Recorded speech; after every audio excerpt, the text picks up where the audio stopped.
Olá, eu sou o Reverendo Ricardo Chaves Fukuzawa, pastor presbiteriano, e hoje nós teremos mais uma escola bíblica dominical da Igreja Presbiteriana do Brasil. Este estudo tem como aluno direto e aluna os irmãos da Igreja Presbiteriana em Itaquaquecetuba. Estamos no dia 17 de maio de 2020 e esta é a nossa 8ª EBD online. Estamos estudando a Confissão de Fé de Westminster e nos encontramos no capítulo de número 29, que trata acerca da Ceia do Senhor. Vamos então para a sessão de número 1. Na noite em que foi traído, nosso Senhor Jesus instituiu o sacramento de seu corpo e sangue, chamado Ceia do Senhor, para ser observado em sua igreja até o fim do mundo, para ser uma lembrança perpétua do sacrifício que em sua morte ele fez de si mesmo, para selar aos verdadeiros crentes todos os benefícios provenientes desse sacrifício, para o seu nutrimento espiritual e crescimento nele, e seu compromisso de cumprir todos os seus deveres para com ele, e ser um vínculo e penhor de sua comunhão com ele e uns com os outros como membros de seu corpo místico. Vamos examinar um pouco o texto de perto e vamos destacar parte da redação que cita os textos bíblicos de apoio à definição do que é ceia do Senhor. Esta primeira afirmação, na noite em que foi traído, nosso Senhor Jesus instituiu o sacramento de seu corpo e sangue, chamado Ceia do Senhor. O que fundamenta? Quais são os textos bíblicos que fundamentam esta afirmação? Ora, os textos bíblicos são os que estão expressos aqui em tela, que se encontram em Lucas capítulo 22, verso 19. E tomando um pão, tendo dado graças, o partiu e lhes deu, dizendo: Isto é o meu corpo oferecido por vós, fazei isto em memória de mim. Também no Epístola de Paulo, primeira Epístola de Paulo aos Coríntios, no capítulo 11, verso 25. Por semelhante modo, depois de haver ceado, tomou também o cálice, dizendo: Este cálice é a nova aliança no meu sangue. Fazei isto todas as vezes que o beberdes em memória de mim. Então aqui estão os destaques nos dois textos acerca do tomar o pão e fazer isto em memória de Cristo, em Lucas 22, 19, e também tomar o cálice e fazer isto em memória de Cristo, em 1 Coríntios 11, 25. Vamos retomar o nosso texto inteiro. E vamos agora nos concentrar nos objetivos da ceia do Senhor. Vemos aqui em destaque que são 3 objetivos da ceia do Senhor. A ceia do Senhor deve ser observada em sua igreja. Também a ceia do Senhor sela os verdadeiros crentes. E também a ceia do Senhor é um vínculo de penhor entre ele e uns com os outros. Vamos ver estes objetivos mais de perto. Comecemos pelo objetivo de número 1. Deve ser observado. A ceia do Senhor deve ser observada. Para ser observado em sua igreja até o fim do mundo, ou seja, o exercício da ceia tem que ser observado até o fim do mundo, para ser uma lembrança perpétua do sacrifício que em sua morte ele fez de si mesmo. A observação que se refere ao texto é sinônimo de prática. A ceia do Senhor é uma prática constante que deve ser exercida até que volte. A ceia do Senhor é para esta atual dispensação, a era que se encontra entre a primeira e segunda vinda de Cristo. Importante deixar registrado isso, que a ideia de observação tem em vista não ficar olhando, mas é a questão da prática. A ceia do Senhor preenche o intervalo da primeira vinda de Cristo até a sua segunda vinda, da crucificação até o juízo, da cruz até o trono branco. Ou seja, a ceia do Senhor é para que cubra este espaço de tempo entre a sua primeira vinda e a sua segunda vinda em glória. Este é o primeiro propósito da ceia. Segundo propósito, objetivo, para selar os verdadeiros crentes todos os benefícios provenientes desse sacrifício, para o seu nutrimento espiritual e crescimento nele, e seu compromisso de cumprir todos os seus deveres para com ele. Então esse é o segundo objetivo da ceia do Senhor. Ele sela, é um selo de nutrimento e também um selo de compromisso. Os benefícios deste sacrifício. A ceia do Senhor proclama a morte de Cristo, proclama a sua expiação substitutiva, ou seja, que Cristo morreu por aquele que está tomando a ceia. Todo que participa coloca-se abaixo do favor oferecido por Deus. Todas as vezes que nós participamos da ceia do Senhor, nós declaramos que somos objetos do favor de Deus, assumimos a nossa posição, aceitando o sacrifício de Cristo como a propiciação pelos nossos próprios pecados. Sela também nosso compromisso com Cristo. A ceia do Senhor é marca de pertencimento, ou seja, que nós somos dele. É por isso uma declaração de lealdade. Nós somos seus discípulos. O hábito da ceia do Senhor declara que temos um soberano, a qual é dono de nossas vidas. Ou seja, nós temos alguém que é o dono da nossa lealdade. Nós não pertencemos mais a nós mesmos. Nós declaramos isso quando participamos da ceia do Senhor. E o terceiro objetivo, a ceia do Senhor, também para demonstrar vínculo de comunhão. Primeiro com Ele e depois uns com os outros como membros do seu corpo místico. A ceia, portanto, declara uma união vertical, de cima para baixo, de Deus para conosco. E a ceia também declara uma união horizontal, de lado a lado, de cristão com cristão. A ceia, por isso, é uma proclamação de solidariedade. Nós somos solidários a Deus, nós estamos debaixo do pacto da aliança que Ele fez, e também nós somos solidários aos outros pactuantes como nós. Nós não estamos sozinhos no pacto, nós estamos dentro de uma estrutura onde somos colocados com outros participantes do pacto também. A coletividade está sendo contemplada aqui na ceia do Senhor.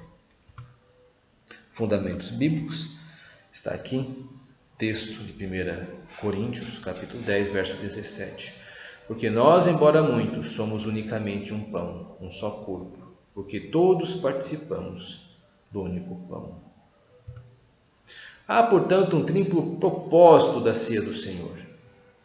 Primeiro, ela possui um caráter escatológico. Participar da ceia do Senhor tem esta ênfase de fim dos tempos, escatologia no sentido de estudo das últimas coisas, o tom de que Cristo irá voltar. Nós estamos apontando para um futuro todas as vezes que participamos da ceia do Senhor. E também estamos apontando para um passado, porque apresentamos a ideia de que o nosso Senhor veio e fez a propiciação suficiente para nos assegurar um local com Deus.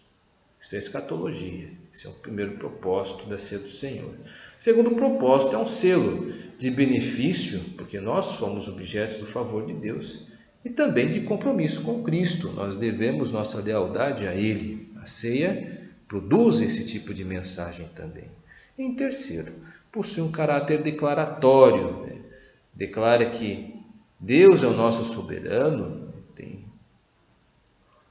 é dono da nossa vida, é uma relação vertical, de cima para baixo, e também possui um caráter horizontal, que demonstra que nós estamos dentro de uma coletividade, ou seja, somos uma fraternidade.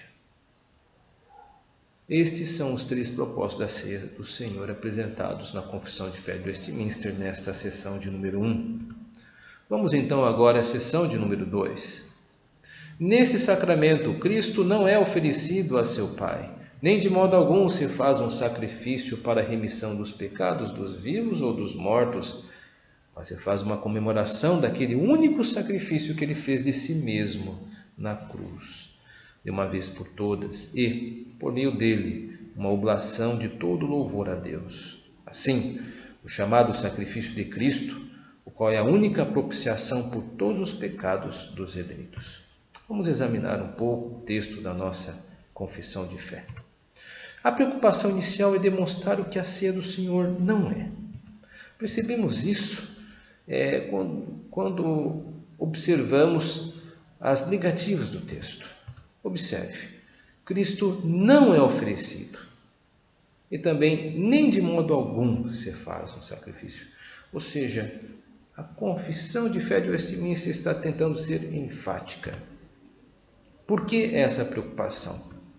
Essa é uma referência ao catolicismo romano e é uma referência à rejeição da interpretação da ceia do Senhor como missa. A confissão de fé de Westminster está se posicionando segundo o entendimento de orientação calvinista. Na missa, a ideia é que Cristo é oferecido a Deus novamente, segundo João Calvino. Isso está expresso na sua obra A Instituição da Religião Cristã, no livro 4, no capítulo 28, na seção de número 1, onde nós iremos encontrar esse texto que eu irei ler. Os leitores entenderão que minha intenção aqui é combater a opinião, que a missa é uma obra meritória, por meio da qual tanto o sacerdote que oferece a Cristo, como os outros, que participam da oblação, isto é, a oferta de sacrifício, fazem a Deus propício e favorável. Calvino está se colocando contrário à ideia de que na missa ocorra uma oferta de sacrifício de Cristo a Deus. Ou seja, em cada missa teria uma oferta, Cristo estaria sendo oferecido de novo a Deus em sacrifício, para que Deus nos fosse favorável. Os luteranos apresentam o mesmo pensamento registrado na Confissão de Augsburgo, ou seja, os luteranos. Eles também repudiam a ideia da ceia do Senhor como missa. Isso está expresso no texto que escreveu Felipe Melanchthon, que é a Confissão de Augsburgo, que é uma confissão luterana, portanto, Lutero, Martinho Lutero, o quadro aqui à direita da tela, concorda com o texto escrito, subscreve o texto escrito por Felipe Melanchthon. E diz assim a Confissão de Augsburgo, no artigo 24, acerca da missa. Acrescentou-se uma opinião que multiplicou as missas particulares ao infinito, a saber que Cristo, com sua paixão, fizera satisfação pelo pecado original e instituir a missa, na qual se faria oblação pelos pecados cotidianos, os mortais e veniais. Daí promanou a opinião pública de que a missa é obra que apaga os pecados dos vivos e dos mortos em virtude da obra realizada. Aí está um texto da Confissão de Augsburgo, rejeitando a ideia de missa como um local onde se ocorre o sacrifício de Cristo novamente para perdão de pecados, tanto os mortais, pecados para a morte, e os veniais, que são pecados menos graves, no entendimento católico. Vamos retomar o nosso texto inteiro e destacar o pensamento bíblico correto. Ou seja, se faz uma comemoração, a ceia do Senhor é uma comemoração daquele único sacrifício que ele fez de si mesmo na cruz, de uma vez por todas. Ou seja, Cristo morreu apenas uma vez. Ele não morre, não é sacrificado todas as vezes quando um sacerdote faz a missa. Fundamentos bíblicos para isso. Destaco aqui Hebreus capítulo 10, versos 12 e 14. Jesus, porém, tendo oferecido para sempre um único sacrifício pelos pecados, assentou-se à destra de Deus, porque com uma única oferta aperfeiçoou para sempre quantos estão sendo santificados. Texto muito claro. Seção de número 3. Nesta ordenança, o Senhor Jesus constituiu os seus ministros para declarar ao povo a sua palavra de instituição. Orar, abençoar os elementos, pão e vinho, e assim separá-los do uso comum para um uso sagrado, para tomar e partir o pão. Tomar o cálice dele participando também, e dar ambos os elementos aos comungantes, tão somente aos que se acharem presentes na congregação. Vamos examinar um pouco o texto de perto e destacar as suas ênfases, as suas afirmações. E nós vemos aqui, logo de início, o Senhor Jesus constituiu seus ministros para declarar ao povo a sua palavra de instituição. Quem pode administrar os sacramentos? Esta é uma pergunta que pode ser feita e é a pergunta que o catecismo visa responder. O Senhor Jesus, segundo a Confissão de Fé de Westminster, constitui os seus ministros para declarar ao povo a sua palavra de instituição. Os ministros devem, portanto, administrar a ceia do Senhor. Outras pessoas não podem administrar os sacramentos? Não, apenas os ministros. A confissão de fé é clara. O Senhor Jesus constituiu os seus ministros. Então, apenas os ministros podem administrar a ceia do Senhor. Isso não vai contra o chamado sacerdócio de todos os cristãos? Essa é uma pergunta que pode ser feita. O conceito de sacerdócio de todos os cristãos afirma que todos os cristãos possuem acesso a Deus. Ou seja, esse texto que está em sua tela é uma definição do conceito de sacerdócio de todos os cristãos, ou como alguns chamam, sacerdócio de todos os crentes. Essa foi a contribuição de Lutero, demonstrar que o catolicismo não poderia designar alguém como sacerdote. Todos, homens, mulheres e crianças, têm o mesmo acesso a Deus em Cristo. Estou chamando a atenção para a origem do termo sacerdócio de todos os cristãos. Este termo, ele emerge, ele surge em um contexto onde Lutero está em polêmica com o catolicismo, se opondo à ideia de que existam pessoas que nos mediem a Deus que não Jesus Cristo. Ou seja, apenas Jesus Cristo pode nos mediar e todas as pessoas têm o mesmo acesso a Jesus Cristo. O sacerdote não tem mais acesso a Cristo do que qualquer pessoa comum teria, sendo cristão. Esta é a origem do termo sacerdócio de todos os cristãos. Assim, o sacerdócio de todos os cristãos está mais voltado ao estado em que Cristo nos colocou com Deus. O estado de igualdade. Temos igual acesso a Deus em Cristo. Agora, a distribuição de dons na igreja é um outro tipo de assunto. O fato de termos igual acesso a Deus não é indicador que temos as mesmas funções no corpo de Cristo, ou seja, as pessoas que caminham dizendo que já que tem o mesmo acesso, tem as mesmas funções, estão confundindo, como diz o certo ditado, alhos com bugalhos. São duas coisas totalmente diferentes. O ministro possui, dentro de suas atribuições, a função de administrar os sacramentos. As atribuições privativas, o que é privativas? Que pertencem apenas ao ministro. Na igreja presbiteriana, são pregar o Evangelho e administrar os sacramentos. Ou seja, nós presbiterianos entendemos que apenas os ministros devem fazer isso. A administração dos sacramentos está associada às funções do corpo de Cristo, ou seja, todos têm o mesmo acesso a Deus, mas nem todos, na igreja, têm as mesmas funções. Vamos retomar o nosso texto inteiro. E vamos destacar mais algumas afirmações do texto, agora no que toca a outro assunto, o assunto dos elementos da ceia do Senhor, que é o pão e o cálice. O pão representa o corpo de Cristo. Corpo de Cristo.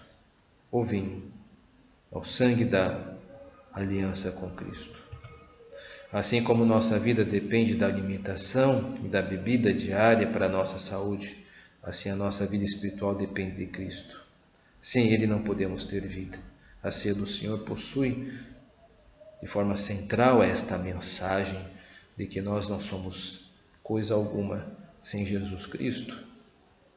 Nós somos o que somos através e por meio dele que nos alimenta. Cristo, portanto, é nossa comida.